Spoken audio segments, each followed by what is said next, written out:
Hello, and welcome to our discipleship series of videos. Today I want to continue our discussion on how to interpret we are reading from the Bible. In our last video, we talked about finding the author's intentions for why he wrote what he wrote. Today we want to talk about what do we do with that information after we have found it. Really what we're wanting to figure out is what does the original audience hear when they first read those books? This is an important question because every book that we have in our Bible, it meant something to those original audiences. Otherwise, they probably would not have kept the book around.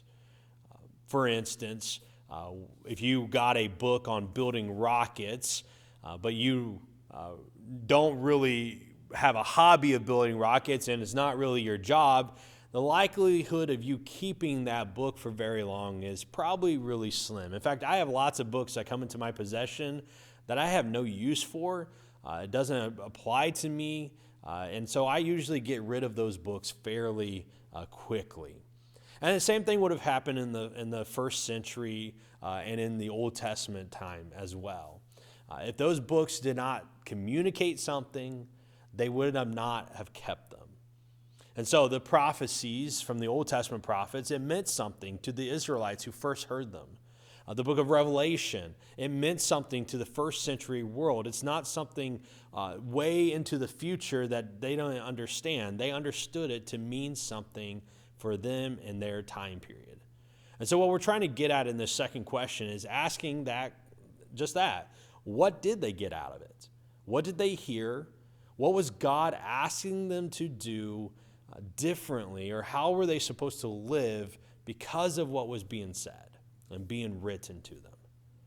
So to figure that out, I think we have to be willing to do some word study.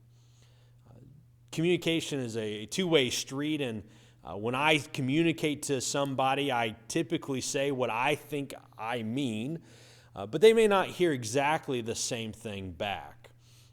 When I do premarriage counseling, I always do this with the husband and the wife-to-be, and I ask them, you talk to her, you say something to her, and she's supposed to just simply communicate back to make sure she understood correctly, and then vice versa. The same thing happens when we write.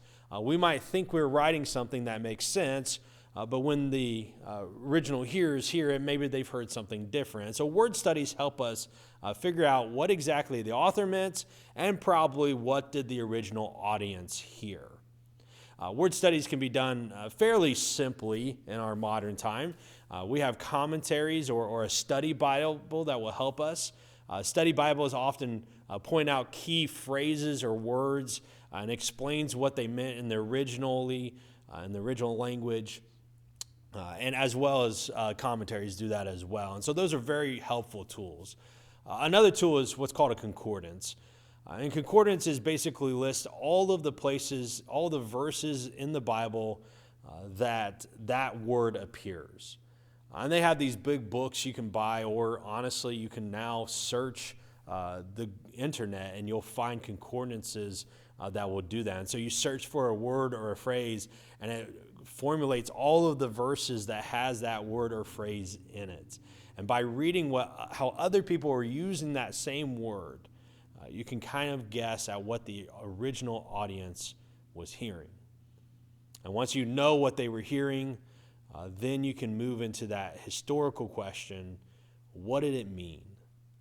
What did they get out of it? How were they applying this to their lives? How was God calling them to live differently as a result of what these authors were saying? The last step in interpreting the Bible after you know the author's intention and what the original hearers would have heard is bridging the gap, bridging the horizons. It's applying it to our lives. See, we have to recognize that the Bible was written to people that lived many, many years ago. The New Testament is written to the first century Christian world. The Old Testament is written to even further beyond that, to the Israelites that were following God or not following God. And so there's a huge cultural and time gap between those things. And so what we have to do is we have to kind of look and see what are the principles, what are the applications, what does it mean for me today? And sometimes this bridging of the horizons is really simple. For instance, when Jesus says you cannot love God and money because you'll hate one and serve the other, that's fairly easy for us to communicate to today. It means the exact same thing. It's a direct correlation. But sometimes we have to kind of take abstractions and we have to go up a step to see a bigger picture. For instance, when Paul writes to slaves and tells them to serve their master with all of their heart as if they are serving the Lord, I'm not a slave and I don't own any slaves. And so I have to kind of figure out, what does that mean for me today? And to do that, I have to kind of take a step up and ask, what is an overarching principle? Well, one of the overarching principles from that is that there are people that when you work for them, you should do it as with you're doing it as for God and not necessarily for the human being that's involved. And I can take that principle and I can apply it to my modern lives in a variety of ways.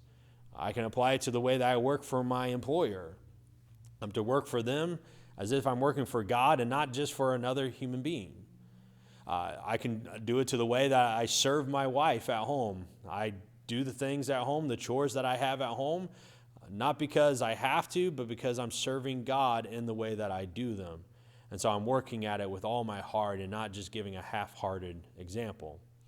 The problem with abstraction is the higher up we have to go, the more broad the application is. But it is an important step, because only after we have read and learned the author's intention and what the original here has heard can we begin to change our lives to be more in reflection of what God's standards is. See, the Bible was written to the original audience so that they could have changed lives. And that changed lives that God expected from them is the same thing for us today. God expects us to live in His glory and live for Him. And we do that by applying what we are reading from the Bible.